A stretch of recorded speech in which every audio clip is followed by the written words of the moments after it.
I'm not buying into the theory that climate change is anthropogenic.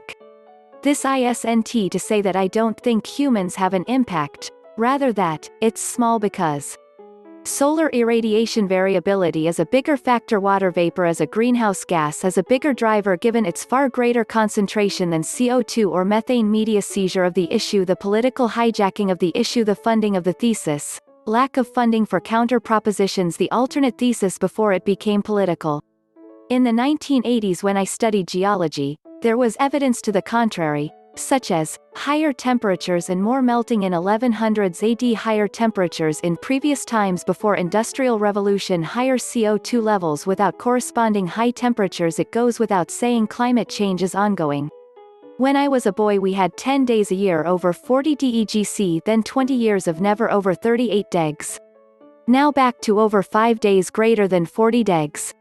The Sahara Desert 9,000 years ago was a lacustrine lake, setting like the Great Lakes of the USA.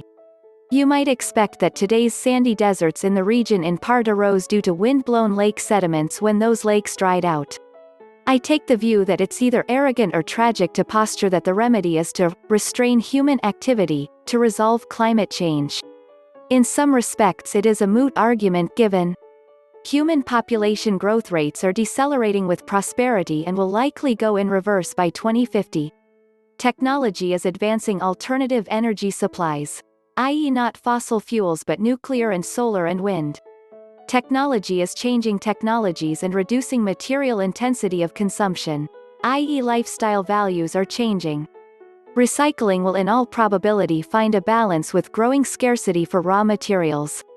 Like a lot of people who look to technology, I don't have a tragic perspective of climate change, science, human action.